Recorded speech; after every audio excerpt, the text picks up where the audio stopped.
Allô les amis, bonjour, bienvenue aujourd'hui à notre émission Entre nous les enfants sur Abricavrac, sur la plateforme de Cœur à Cœur vont vers l'avenir. Et je suis très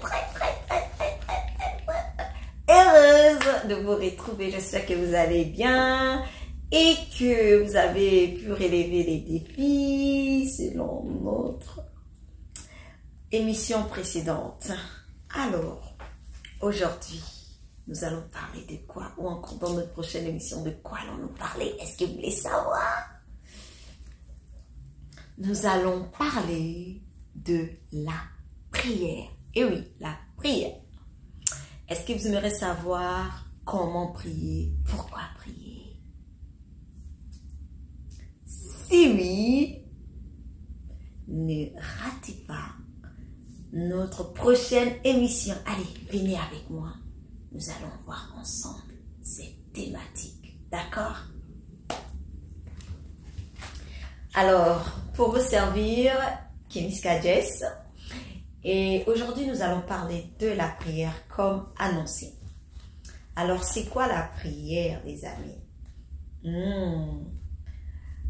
Alors, il y a certaines personnes qui m'ont dit que prier, c'est prier.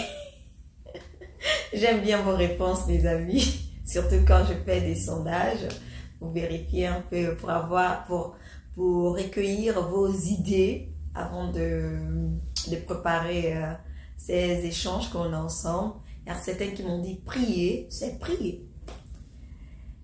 Et pour d'autres, prier, c'est parler. Pour d'autres, quand on prie Dieu, on s'approche, on ferme les yeux et on parle. Et il y a d'autres qui m'ont dit, on prie dans notre cœur. Et il y a d'autres qui ont dit, on prie avant de dormir parce que Dieu nous protège.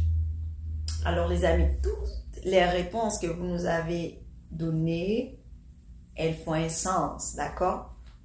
Tout ceci rentre dans le champ lexical de la prière. Alors, prier, c'est vrai, c'est parler avec Dieu. Parler avec Dieu, donc c'est échanger, communiquer, dialoguer, d'accord?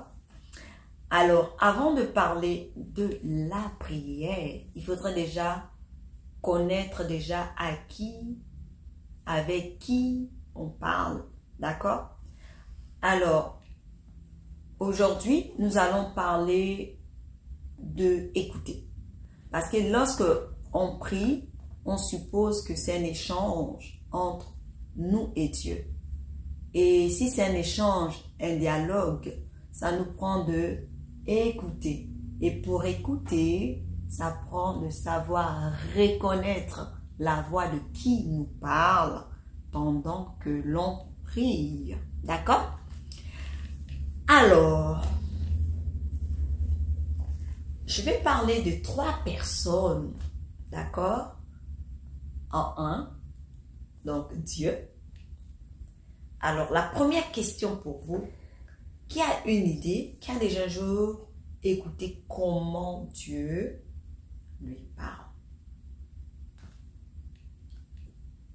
Alors, pour faire simple, Dieu nous parle tantôt d'une façon ou tantôt d'une autre. Mais souvent, on ne sait pas reconnaître la voix de Dieu. Parce qu'il y a tellement de voix, des amis.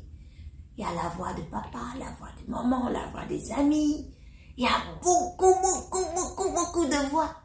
Et dans cette forme de cacophonie, comment faire pour savoir que là, c'est Dieu qui me parle?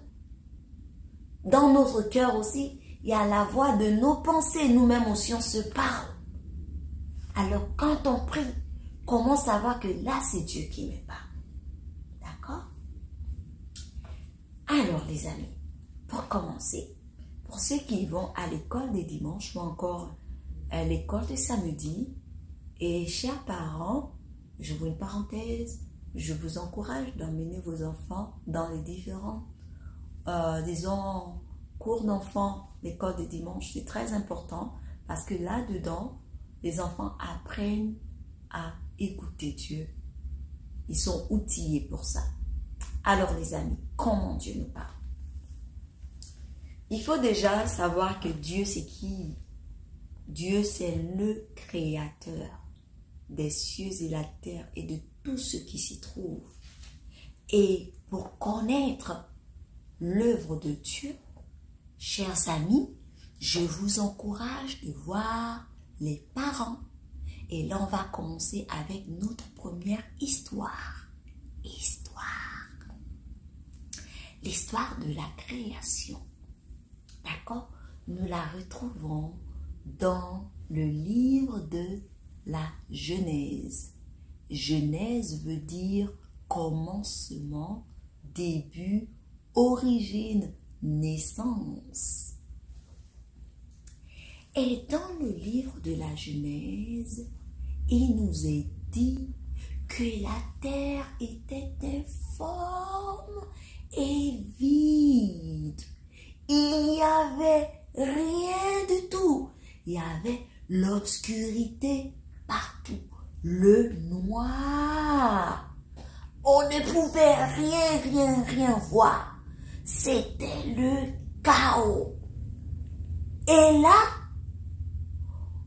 on entend parler de quelqu'un, l'Esprit de Dieu, le Saint-Esprit, qui est comparé à un souffle. L'image du feu aussi, le feu.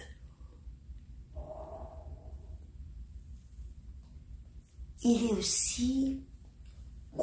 aussi comparé dans la Bible à de l'huile. C'est aussi le meilleur ami. D'accord?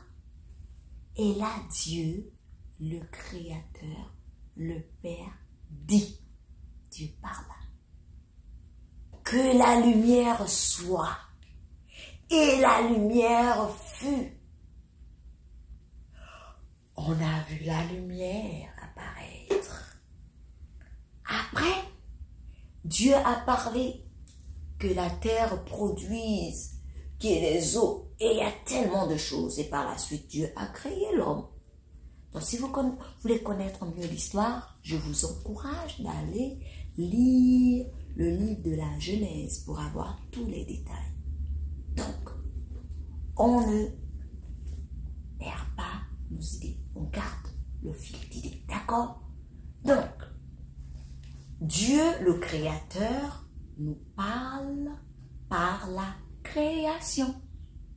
Donc, chaque fois qu'on voit, on lève les yeux vers le ciel, qu'on voit des nuages, on voit des étoiles. Ceci a un langage, c'est un langage. Ça nous montre que Dieu a fait le ciel, il a fait la terre. Dieu a fait toutes ces choses. Et c'est juste génial. Oui, Dieu est bon. Il nous a donné des animaux, il nous a donné la plage, il a rangé l'environnement dans lequel nous demeurons. Donc Dieu nous parle par la création. Lorsqu'on voit tout ce qui est de la création, c'est le langage que Dieu, le Créateur, nous adresse. D'accord? Et on a une autre personne, c'est Jésus. Jésus. Oui, Jésus. J'espère que vous avez entendu parler de Jésus, vous les amis. Alors, qui est Jésus? Alors, à la réponse de cette question, certains disent que Jésus, c'est celui qui est mort et ressuscité. D'autres ont dit, ils ne savent pas qui est Jésus. C'est un prénom. C'est vrai aussi. Et d'autres ont dit, que Jésus, c'était leur ami. Et quand il les aimait, et il parlait avec lui, et Jésus était gentil, que Jésus aime les petits enfants. Et oui, c'est vrai aussi.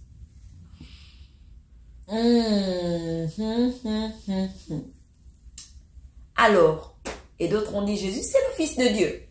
C'est vrai aussi. Et d'autres ont dit Jésus c'est Dieu. C'est vrai. Alors, comment Jésus nous parle?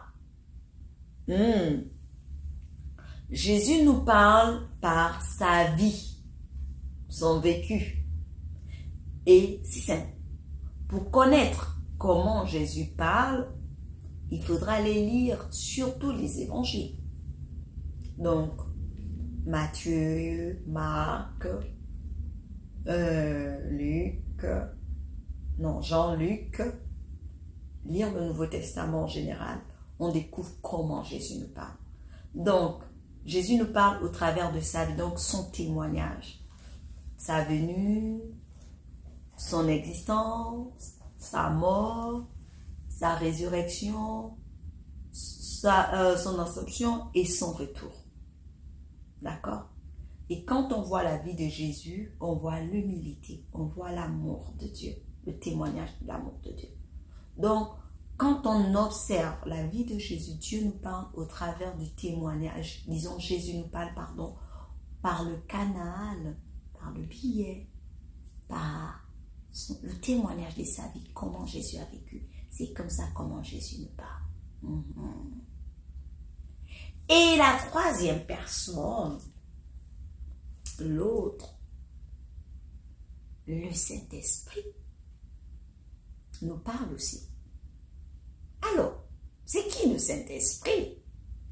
Et là, il est le moins populaire par contre. Il y avait très peu de personnes qui étaient capables de me dire en quelques mots qui était le Saint-Esprit, les amis. Je vous encourage, chers parents, de parler du Saint-Esprit à vos enfants. C'est très, très important.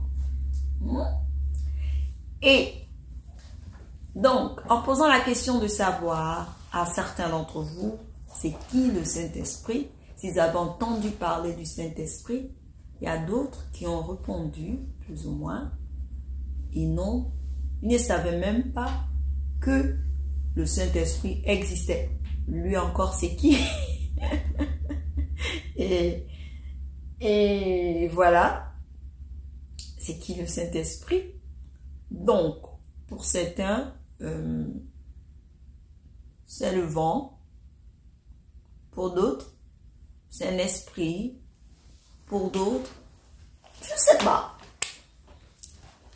Et qu'est-ce que la parole de Dieu nous dit? La Bible nous parle du Saint-Esprit, nous donne une description de l'Esprit. Comme description, c'est l'Esprit de vérité, de sagesse, c'est l'Esprit de Christ, c'est l'Esprit de Dieu, c'est l'Esprit, c'est le gage que le Seigneur, que Dieu nous a donné au travers de Christ. C'est la promesse. Et donc, le Saint-Esprit nous parle. Comment il nous parle? C'est par le témoignage intérieur. Et les amis, c'est quoi le témoignage intérieur? C'est cette petite voix-là. Quand, exemple, maman ou papa te dit, et on va utiliser aujourd'hui pipette. Pipette, ne touche pas à ceci. Maman est partie. Et toi, tu es là, tu regardes la chose dont papa ou maman t'ont dit de ne pas toucher. Et tu es seul. Disons, tu crois être seul, parce qu'en vérité, on n'est jamais seul. Parce que Dieu est toujours avec nous. Et là, il y a une tendance, une impulsion qui veut t'amener à désobéir, à toucher. Et là, tu as une voix intérieure qui t'amène à obéir, qui te dit non, pipette, ne touche pas, ne touche pas.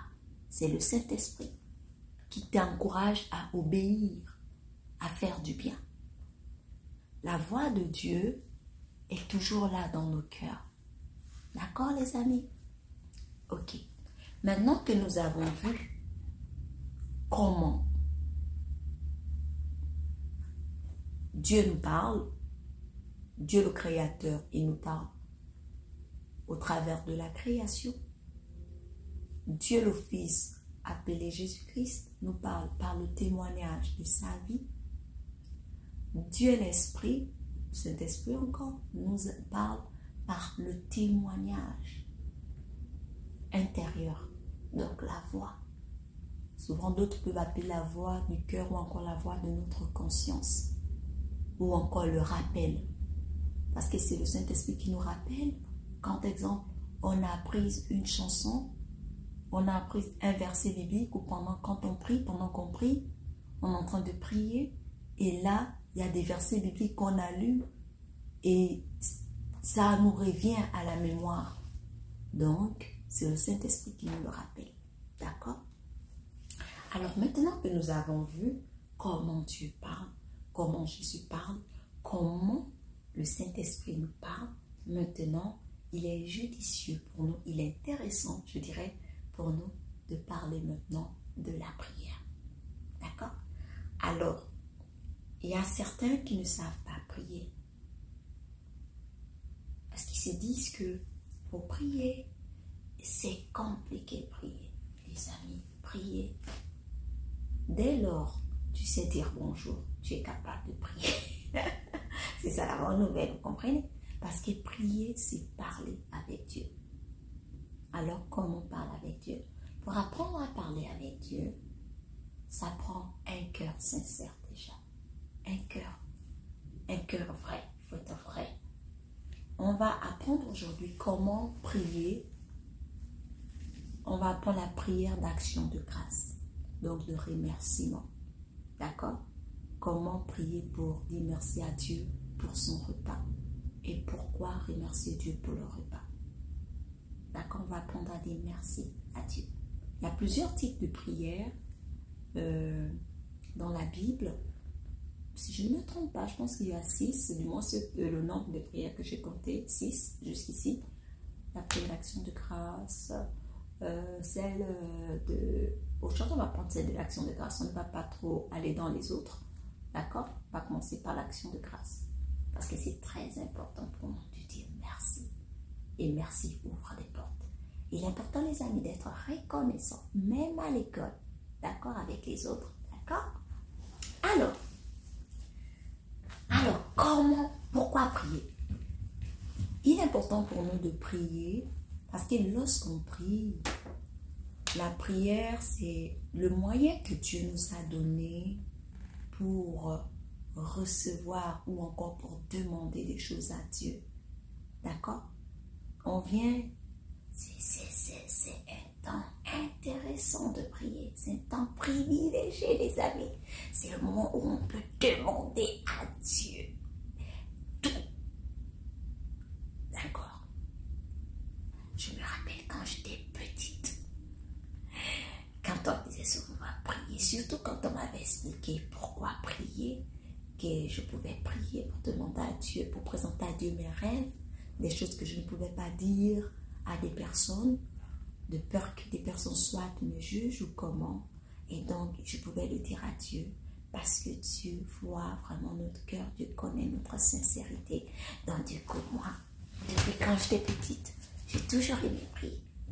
Parce que souvent, quand j'allais seule dans ma chambre, dans le silence de la nuit, et où si j'avais fait un rêve ou un cauchemar, quand je me levais, je savais que j'avais un ami. J'ai toujours cet ami Jésus qui est plus grand que tout. Donc, je priais. Je disais, Seigneur, délivre-moi de ce que je viens de vivre au nom de Jésus. Amen. Alors on prie Dieu au nom de Jésus. Pourquoi prier Dieu au nom de Jésus? Parce que Jésus, c'est lui le moyen par lequel on reçoit l'exaucement de Dieu à nos prières. Pourquoi? Parce que Jésus il est mort à la croix pour nous.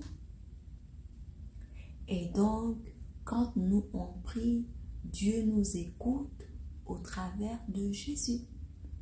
Et nous sommes pardonnés à cause de Jésus. Nous sommes exaucés à cause de Jésus. Nous sommes bénis à cause de Jésus. D'accord les amis? Jésus, c'est le moyen pour nous pour entrer en contact avec Dieu. D'accord? En dehors de Jésus, on ne peut pas contacter Dieu. Les amis, on peut contacter Dieu au travers de Jésus. D'accord? Sans Jésus, on ne peut pas parler à Dieu. Dieu ne nous écoute même pas. Dieu ne nous écoute pas parce qu'on sait bien parler, ni parce qu'on fait tellement de belles choses, ni parce que nous sommes des braves et de bonnes personnes. Mais Dieu nous écoute parce que Jésus est mort à la croix pour nous. Donc pour ceux-là qui veulent prier Dieu, la première condition, c'est déjà de croire que Jésus est le Fils de Dieu, qu'il est mort à la croix pour nous, il est ressuscité.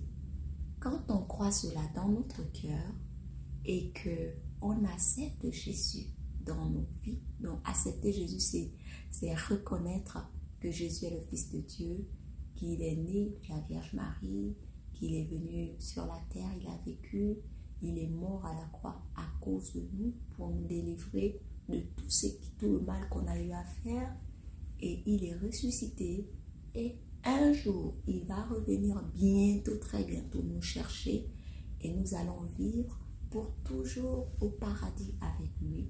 Quand on croit ça dans nos cœurs et qu'on le dit de nos bouches, on est sauvé. Donc on est délivré, on est sauvé, on n'ira plus en enfer. Ouais? Donc, en parenthèse, une question bonus les amis. Vous voulez savoir comment faire pour ne pas aller en enfer? C'est simple. Pour ne pas aller en enfer, il suffit de croire que Jésus est le Fils de Dieu, qu'il est mort à la croix pour toi et qu'il est ressuscité et qu'il reviendra. Si tu crois ça dans ton cœur et si tu le dis dans ta bouche que je crois, je reconnais que Jésus est mort à la croix pour moi, qu'il est ressuscité et il reviendra me chercher, alors j'accepte cette vérité dans mon cœur et Jésus vient habiter dans mon cœur, devient mon meilleur ami. Tu es sauvé et tu iras au paradis. Maintenant, j'ai aussi une autre bonne nouvelle, d'accord? Pour ceux-là qui ne veulent pas croire aussi, comment faire aussi pour aller en enfer? C'est simple.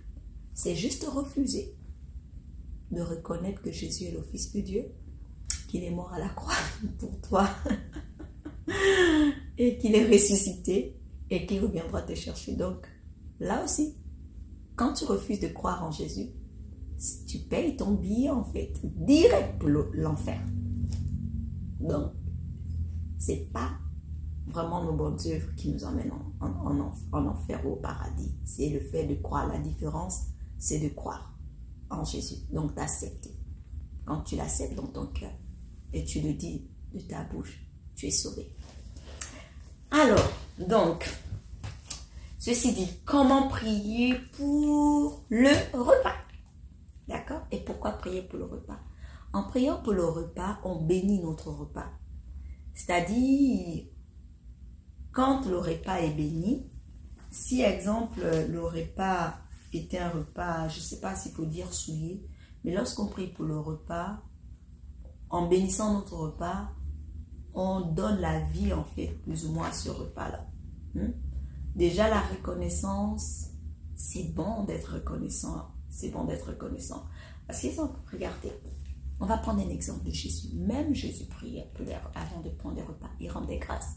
On a une histoire dans la Bible. Il était une fois, un jour, Jésus était dans un endroit désert. Désert, c'est-à-dire il n'y avait pas de magasins. Dans un coin reculé où il n'y avait pas de magasins. Et il était tard. Il y avait beaucoup de personnes qui étaient venues écouter comment Jésus parlait. Donc il enseignait. Et il faisait du bien à tellement de personnes. Et là, il était tard. Il n'y avait pas de repas pour tant de personnes. Et là, ils avaient très peu de pain et très peu de poisson. Et comment nourrir une foule de plus de 5000 personnes avec si peu de nourriture? Oi, oi, oi, oi. Les disciples, donc les élèves, quand on parle des disciples, un disciple c'est un étudiant, d'accord? Un peu pour aujourd'hui, comme des élèves, quand vous allez dans vos salles de classe, c'était là. C'était logique. Il n'y a pas de magasin. Où on va trouver autant de nourriture pour nourrir autant de personnes? Et là, ils ont trouvé une solution. Jésus, renvoyant ces personnes-là, qu'ils aillent peut-être dans des villages, des contrées voisines, des contrées voisines, pour s'acheter de quoi manger. Parce qu'ici, regarde, on n'a pas de magasin pour les nourrir. Comment veux-tu qu'on puisse... Jésus dit, donnez-leur même à manger. Jésus est quand même étrange. Est-ce que tu ne vois pas qu'ici, il n'y a pas de magasin? Comment veux-tu qu'on nourrisse autant de personnes? Et là, vous avez dit, qu'est-ce que vous avez? Et là, les disciples, ils ont trouvé quelques pains et du poisson. Et là, ils ont pris le peu qu'ils avaient, ils ont mis entre les mains de Dieu. Donc, vous savez, prier, c'est prendre ce qu'on a et le placer entre les mains de Dieu. Comme les disciples, ils ont pris le pain et les poissons, ils ont apporté ça à Jésus. Donc, quand on vient dans la prière avec des sujets, c'est-à-dire on porte nos sujets entre les mains de Dieu, comme les disciples ont apporté des pains et des poissons entre les mains de Dieu. Et qu'est-ce qui s'est passé de Jésus? Jésus a pris les pains qui semblaient peu, le poisson qui semblait peu, avec la bénédiction de Dieu, donc l'approbation de Dieu, paf, multiplication. Toute la foule a pu manger, au point ils ont recueilli 12 autres paniers, des restes. Waouh! Waouh! Donc, il est important de rendre grâce à Dieu pour tout. D'accord? Et dit, Seigneur, merci. L'action de grâce ouvre des portes à la bénédiction de Dieu, à la manifestation de la bénédiction de Dieu. Donc, ils ont prié pour le repas. Jésus a rendu grâce pour les pains et le poisson. Et les disciples, quand ils ont distribué, ça s'est multiplié. Donc, rendre grâce à Dieu permet qu'on ne soit pas dans le manque aussi, les amis. Alors, comment rendre grâce, exemple? Imaginons-nous que papa et maman a fait un bon repas pour nous. Et n'oublions pas quelque chose, pendant que nous on mange ce repas-là, il y a d'autres enfants qui n'ont pas cette grâce aussi d'avoir le repas que vous avez. Donc, il faudra qu'on apprenne à dire merci mon Dieu. Si aujourd'hui, ton papa ou ta maman t'a offert du poulet et du riz, prends ce poulet, ce riz. Merci mon Dieu pour la grâce que tu me donnes d'avoir du poulet et du riz ce midi. Bénis les mains de toutes les personnes par qui tu es passé pour que ces aliments me parviennent. Donne aussi à ceux-là qui sont dans le besoin, qui n'en manquent pas en ce lieu, au nom de Jésus. Amen. Vous voyez? Ou encore plus simplement, mon Dieu, merci pour ce repas. Bénis mon repas, donne à ceux qui en ont besoin, au nom de Jésus. Amen. Chaque fois que tu manges, que tu bénis ton repas, que tu demandes à Dieu de donner aussi à ceux qui sont dans le besoin, Dieu envoie des anges, Dieu envoie la nourriture, nourrit d'autres personnes comme il était nourri. Donc vous avez compris les amis, il est important de prier avant de manger. Et l'autre chose aussi, c'est que quand on prie aussi avant de manger, c'est-à-dire si ton repas, je ne sais pas, s'il y avait peut-être quelque chose de malsain ou des bactéries, je ne sais pas, dans ton repas, quand tu bénis ton repas, la prière permet la grâce de Dieu, la grâce de Dieu et la bénédiction de Dieu dans ton repas, fait que ces bactéries-là puissent être mortes en fait va tuer cette bactérie. Elle ne sera plus nocive pour ton corps. D'accord? Et ton repas sera béni. Parce que quand tu dis Seigneur, bénis mon repas, c'est-à-dire tu manges la nourriture bénite, comme boire de l'eau bénite. Parce que quand on parle de bénir le repas, ou l'eau bénite, c'est quoi l'eau bénite? C'est l'eau qui est bénie par la prière et la parole. Parce que c'est comme ça qu'on bénit de l'eau. Donc un repas qu'on bénit est déjà béni. D'accord? Et bénir veut dire du bien. Donc il faut dire du bien à ce qu'on mange et le manger avec un cœur reconnaissant. Pas manger, oh, je mange du poulet aujourd'hui, j'aurais voulu manger de la dinde. Ton repas ne sera pas béni. Quand tu manges, il faut manger avec choix. Apprenez à manger avec choix, les amis. Parce que pendant que vous mangez, il y a d'autres qui n'ont pas ce que vous mangez. Donc, mangez avec choix. Donc, comme récapitulatif, il est important pour nous de prier avant de manger. De prier aussi avant de dormir. L'action de grâce aussi avant de dormir. C'est la même chose. Mon Dieu, merci pour la journée. Comment tu m'as gardé tout au long de la journée. Garde-moi aussi cette nuit.